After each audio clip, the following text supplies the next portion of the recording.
ठाकरे बंधूंच्या एकत्र येण्यावर आदित्य ठाकरेंनी सूचक विधान केलंय।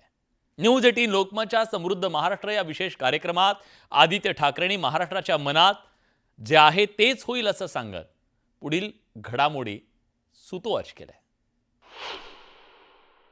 वाटपीट बघत नव्हतो, पण भाजप मराठीची वाट लावते म्हणून आम्हाला एकत्र येण्याला गरज।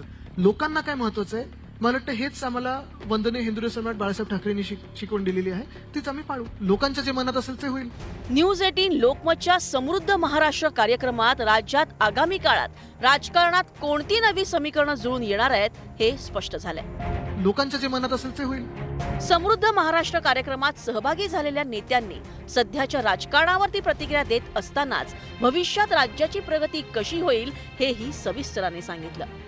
याच कार्यक्रमात सहभागी झालेल्या आदित्य ठाकरेंना न्यूज 18 लोकमतचे संपादक मंदार फणसे यांनी एकत्र येण्याबाबत थेटच प्रश्न विचारला। मुंबई निगोशिएबल नाही असं तुम्ही म्हणताय। येत्या 5 तारखेचा जो मोर्चा असेल त्याच्यामध्ये आम्हाला दिसेल काही एखादं दृश्य, स्वतः दोन भाऊ एकत्र चालताना मराठीच्या मुद्द्यासाठी का होईना, पण त्याच्यानंतर कुठेतरी काहीतरी बोलाचाली सगळे मराठी भाऊ आणि बहीण एकत्र चालतील आणि सगळे मुंबई प्रेमी पण ज्यांना मराठी येत नसेल पण मुंबईवर प्रेम असेल ते पण एकत्र चालतील। त्याचा अर्थ उद्धव ठाकरे राज ठाकरे तिकडे रस्त्यावरती एकत्र असताना दिसतील। बघा, दोन मोठ्या नेत्यांच्या मध्ये मला तुम्ही खेचू नका, ते ठरवतील। पण अर्थात दोघांनी मला वाटतं सांगितलेलं आहे की महाराष्ट्रासाठी असेल मुंबईसाठी असेल वाद कुठचाच नाहीये आणि एकत्र येणं मला वाटतं महाराष्ट्राच्या मनात आहे। उद्धव ठाकरे आणि राज ठाकरे यांचे राजकीय मार्ग मागील 20 वर्षापासून वेगळे होते, त्यामुळे दोन्ही नेत्यांमध्ये कटुता आहे का असा प्रश्न अनेकदा विचारला जातो। त्यावर आदित्य ठाकरेंनी काय उत्तर दिलंय ते आता पाहूयात। आता जवळपास 20 वर्ष झाली। कटुता मला वाटत नाही कधी आमच्या मनात होती। उद्धव साहेब जर तुम्हाला माहिती आहे राग मनात ठेवत नाहीत कधी, जे काय असतं ते स्पष्ट तोंडावर असतं आणि मला वाटतं दुसऱ्या बाजूने पण तसंच आहे। ठीक आहे, राजकीय आतापर्यंत आमचे मार्ग वेगळे होते, राजकीय पद्धती वेगळे होते। एक महत्वाचं जसं मी सांगितलं की राजकारण असेल पण आम्ही जे राजकारण करतो ते समाजकारणच असतं आणि जे आतापर्यंत आम्ही पाहत आलोय, ऐकत आलोय आणि जसं वागत आलोय की लोकांच्या मनात काय आहे, लोकांना काय गरजेचं आहे, स्वतःचा विचार करू नका। आदित्य ठाकरेंनी केलेल्या या वक्तव्यावरून सत्ताधाऱ्यांनीही निशाणा साधलाय। एक गोष्ट बघा, त्यांनी एकत्र येणं नाही येणं हा त्यांच्या कुटुंबाचा प्रश्न आहे, त्याच्याबद्दल मला काहीच बोलायचं नाही। एका कुटुंबाचे सदस्य आहेत, जवळ यायचं नाही, पूर्वीला सगळं केलेलं विसरायचं नाही। ज्या वेळेला आदित्य ठाकरे उभे राहतात त्यावेळेला राज ठाकरे आपला कॅन्डिडेट उभं करत नाही, पण अमित ठाकरे उभे राहतात त्याला शिवसेना आपला कॅन्डिडेट देतं। या प्रकारे ते वागलेले आहेत, त्याच्यामुळे त्यांच्याबरोबर जायचं की नाही हा विचार राज ठाकरेंनी करायचा, आमचा तो प्रश्न नाही आहे। महाराष्ट्राच्या मनात आहे तेच होणार असल्याचं सांगत आदित्य ठाकरेंनी एकत्रीकरणाच्या दिशेनं पावलं टाकली जात असल्याचं स्पष्ट केलंय। आता सर्व ठाकरे एकत्र आल्यानंतर त्याचा राज्याच्या राजकारणावरती काय परिणाम होतो हे आगामी काळात स्पष्ट होईल। Bureau report, news 18 Lokmat. त्रिभाषा धोरणाच्या विरोधात 5 जुलैच्या मोर्चात उद्धव ठाकरे, राज ठाकरे दोन्ही ठाकरे बंधू एकत्र दिसणार आहेत। मात्र मोर्चापूर्वीच मनसे आणि ठाकरेंच्या पक्षात मनोमिलन होत असल्याचं दिसून आलंय। या दोन्ही पक्षांचे नेते गाठीभेटी घेऊ लागलेत, चर्चा करू लागलेत, मोर्चे बांधणी करू लागलेत। तर मोर्चासाठी मनसेने आतापासून कंबर कसायला सुरुवात केली आहे, कारण कुठल्याही परिस्थितीत दोन्ही ठाकरेंना मोर्चा सुपरहिट करायचा आहे। हिंदी किंवा इतर कुठच्याही भाषेची सक्ती महाराष्ट्रामध्ये होऊ देणार नाही म्हणजे नाही। हिंदी सक्तीला विरोध आमचा आहे आणि तो राहणार। सकाळी 10 वाजता गिरगाव चौपाटीवरून हा मोर्चा निघेल। मी तमाम मराठी माणसांना पक्षीय भेदाभेद विसरून या लढ्यामध्ये सामील होण्याचं आवाहन करत आहे। 5 जुलैचा मोर्चा हा संयुक्त महाराष्ट्र 2.0 असेल।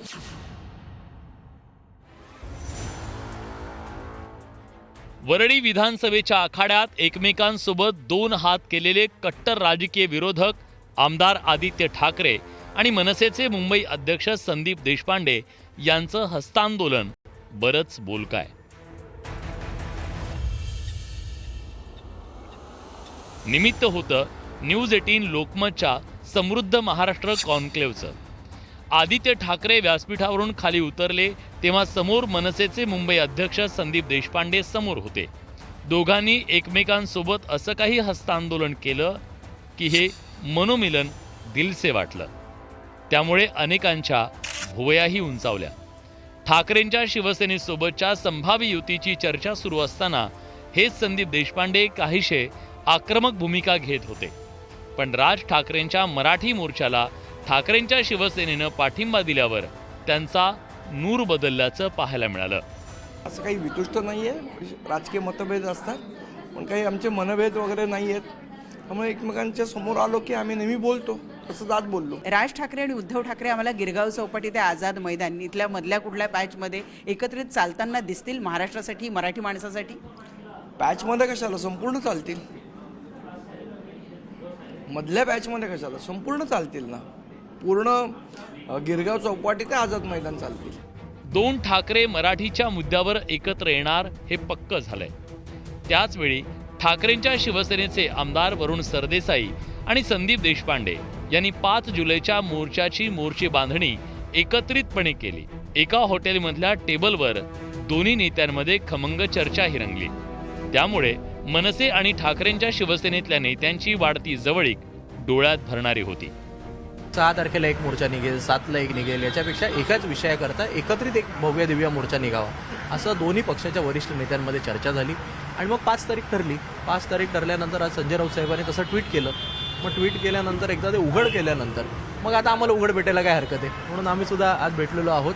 आणि जास्तीत जास्त व्यापक कसा करता येईल, यामध्ये इतर संघटनांना कसं इन्व्हॉल्व करून घेता येईल, लोकांची जनजागृती कशी करता येईल, याकरता आम्ही रणनीती ठरवू. शेवटी पक्षाचे कार्यकर्ते तर येतीलच, पण मराठी माणूस सुद्धा सामील झाला पाहिजे.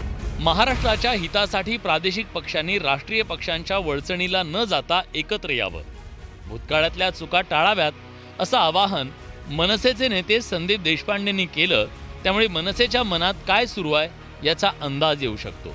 तर प्रादेशिक पक्षांच्या एकजुटीवर ठाकरेंच्या शिवसेनेच्या अनिल परबांनीही बोट ठेवलं.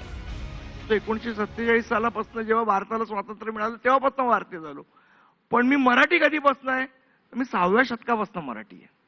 त्यामुळे ही भावना लोकांच्या मनात होती, राहील. आणि त्यामुळे प्रादेशिक पक्षांचं अस्तित्व संपवणं खूप लोकांच्या मनात असलं तरी ते शक्य होणार. एखादा पक्ष ज्या वेळेला मोठा होतो त्यावेळेला त्याच्यावरती जसं पूर्वीपासून विषप्रयोग केले जातात, वेगवेगळे प्रयोग केले जातात एखादं संस्थान तोडण्यासाठी, तसं ज्या वेळेला शिवसेना हा महाराष्ट्रभर ज्या वेळेला पसरला त्यावेळेपासून हे प्रयत्न चालू झाले की हा पक्ष तोडण्याचा. काही वेळेला यशस्वी झाले, काही वेळेला अयशस्वी झाले.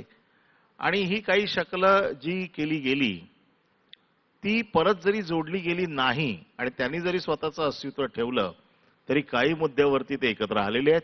आणि त्या मुद्द्यावरती महाराष्ट्राच्या जनतेच्या मनात महाराष्ट्राच्या हितासाठी जे करायचंय ते आम्ही नक्की करू. खासदार संजय राऊत यांच्या ट्विटनंतर ठाकरे बंधू मोर्चात एकत्र येण्याची चर्चा सुरू असताना न्यूज 18 लोकमतच्या समृद्ध महाराष्ट्र कार्यक्रमात आदित्य ठाकरेंनी त्याला दुजोरा दिला. सगळे मराठी भाऊ आणि बहीण एकत्र चालतील, वाद कुठचाच नाहीये. आणि एकत्र येणं मला वाटतं महाराष्ट्राच्या मनात आहे. ठाकरे बंधू एकत्र येण्याची चर्चा सुरू असताना उपमुख्यमंत्री एकनाथ शिंदे यांनी सूचक विधान केलं. कालपर्यंत एक होते, आता 2 ठाकरे झाले ना. 2 ठाकरे म्हणजे अगोदरपासून ते पण आता दोघं रस्त्यावर येत आहेत, दोघं मिळून येत आहेत. अरे लोकशाहीमध्ये रस्त्यावर उतरायचा अधिकार प्रत्येकाला आहे, लोकशाही मार्गाने आंदोलन करण्याचा अधिकार प्रत्येकाला आहे. पण एक ठाकरे तुमच्या हातातून निसटले. नाही, निसटले म्हणजे काय? निसटले म्हणजे तुमच्यासोबत मैत्री होता ते कुठे गेले का? आता तरी दिसतंय त्यांच्यासोबत रस्त्यावर. 5 तारीख आहे ना. हा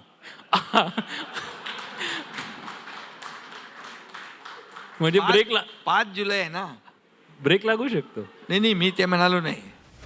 एकूणच 5 जुलैचा मोर्चा यशस्वी करण्यासाठी ठाकरेंची शिवसेना आणि मनसे जोमानं कामाला लागले. आता यावर सत्ताधाऱ्यांची काय खेळी असेल हे पाहणं औत्सुक्याचं ठरणार आहे. विलास बडे, न्यूज 18 लोकमत, मुंबई.